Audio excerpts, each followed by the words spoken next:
crypto warriors, changing our world day by day. The way of the crypto warriors, can't rely on the bankers, no way. Okay, good. That's good news. Now the meat and guts of what I want to talk about. We've talked a lot about Reggie Middleton, how the SEC strung him up. He's not completely gone, but he's been completely abused. We've talked about Veritasium, what the future of Veritasium is. What I want to talk about now is I know the system's going to fall apart, and I know they're going to try to put it back together. To me, ultimately, the best way to do that would be using Reggie Middleton's patented technology. Now that it's been patented, the interesting thing to me, and any investor in Veritasium, the coin, he made 100 million coins in the beginning. He owned them all. He did an ICO, and that's what they dinged him for. And then, they were just assholes and wanted to get rid of him because it was a threat to their control. In the agreement that they made, Reggie can never make another cryptocurrency. So the 98 million tokens that are sitting there, his property, have not been sold off. Everything else has been sold off from this agreement. That has not been sold off. So my question would be, will Reggie ever regain the ownership of those 90 million tokens? He can't create new ones, but it doesn't say he can't take ownership of his past creation.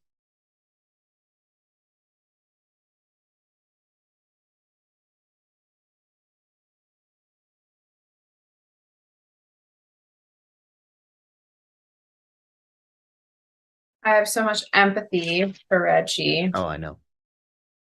The Emperor, the Three of Swords, the Chariot, and the Two of Pentacles. So much pain. That man has really been through the ringer. He could probably use some therapeutic therapeutic help, know. So here's the thing.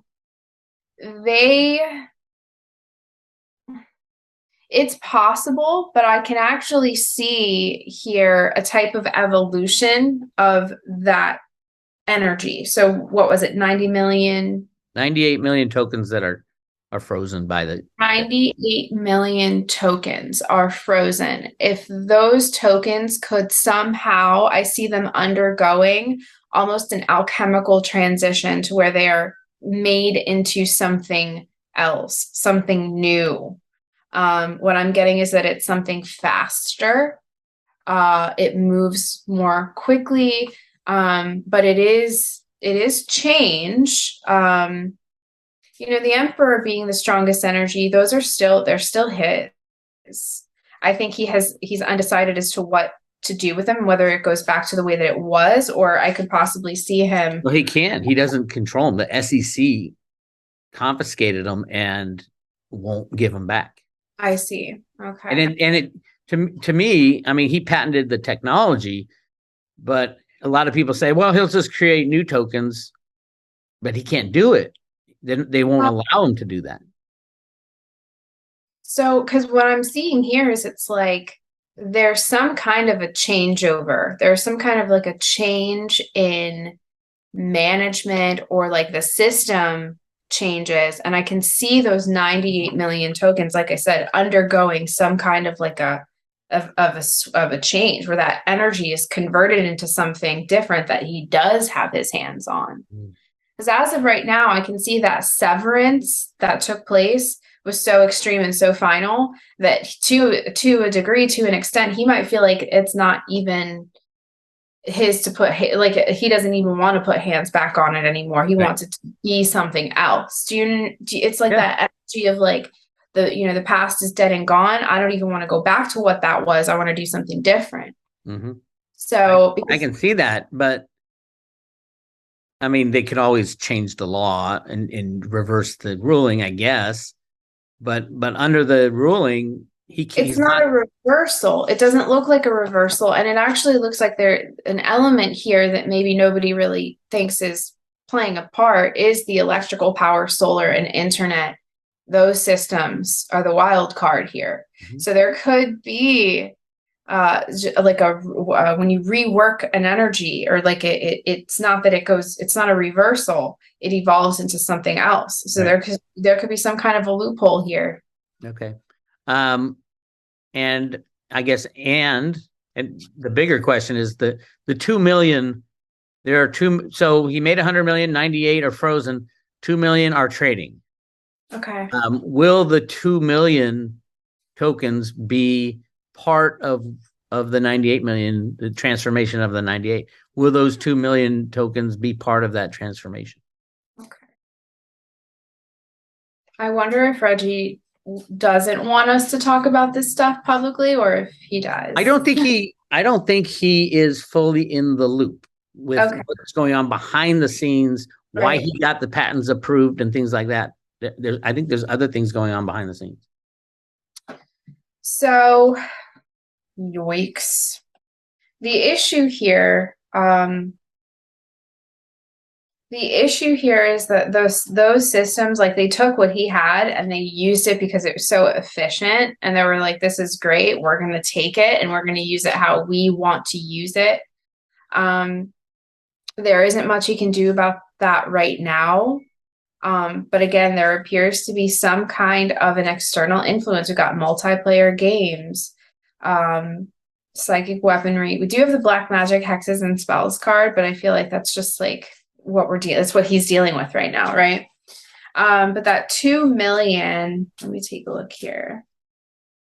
And that's his? No, that's trading. I have some. Those are trading. Okay, trading. Ooh, my ear just started to ring. White magic and protection, children and youth, truth and clarity. Wow.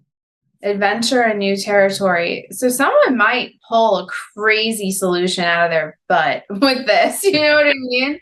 I mean, I can see it being used efficiently, absolutely, but in a way that's kind of unconventional. And it's like, I'm kind of getting the sense like we need to be quiet about it. Do you know what I'm saying? I'm not even kidding, because it's like it could be something he needs to come into an awareness of in his own time. It's his own spiritual path. Do you know what I mean? So if you're listening, I mean, in my head, I see it all unraveling, but you know, I've seen silver unraveling for the past 20 years, and we are, what, 40% of silver's all-time high right now, just sitting there waiting. Oh my gosh. I know. Oh, okay. The final question of the day.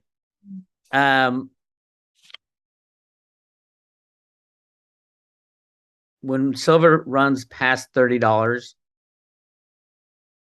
will it be over the manipulation, and will silver finally find a true fair market value?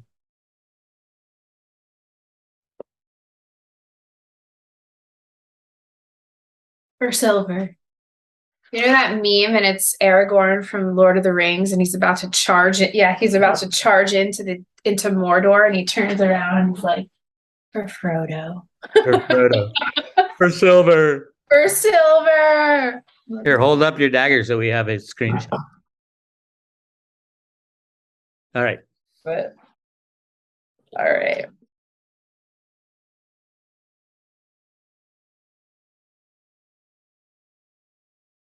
For silver.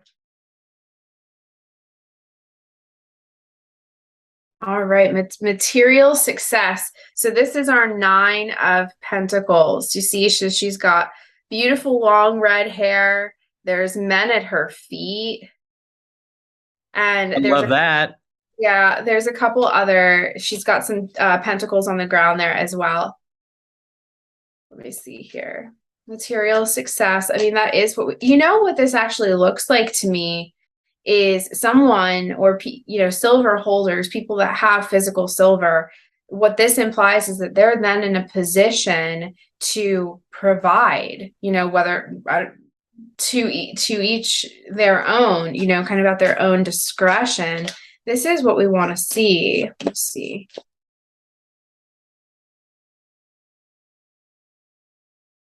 Material success, Four of Wands, a reconciliation. So I want you guys to see this. We have two wands on each side, and then there is the entrance to a home or, you know, some kind of a domicile here. And what we've talked about so much here, you know, on this channel, and, you know, the work that you've been doing for all these years, this is a type of rebalancing act. All of this is essentially a reconciling of what a healthy ecosystem ought to be in a free market. You know what I mean? So these are all really awesome. We got the 9, we've got the 4. Let's see. Cool. Hold on. I'm not done yet. I want to stop. I don't want you to get a bad card. I want Bix, let the cards do what they do. Just let me do my thing. Okay. It's because this is material success and perfected work. Okay, those are the tag lines with these particular cards. This is a really great deck too. She's been wanting to be used. And then we have the Hierophant as well. So we will stop here. Okay, the Hierophant, he's number 5. He's actually, what I'm getting is that our these organizations, these systems that we need them to keep working, any kind of, you know, community stuff having to do with food, shared resources, first responders, churches, any kind of situations where we're all kind of gathering around folks in leadership positions. It almost looks like an allocation of resources to these fundamental systems, not that we need for like to keep federal operations going, but literally tribal situations where in times of crisis, people need food, shelter, and they need some semblance of togetherness, community, and hope. That's like how we come together. So I love this. So Silver is the facilitator of that?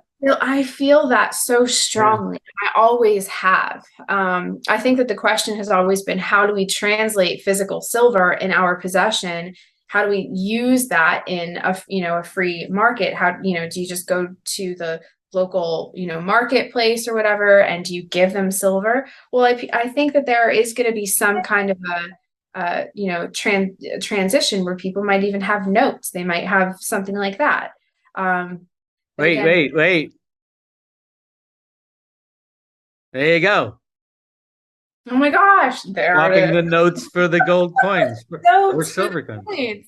Yeah. I mean, look, I feel like this is all literally written down somewhere. It's all literally being scripted.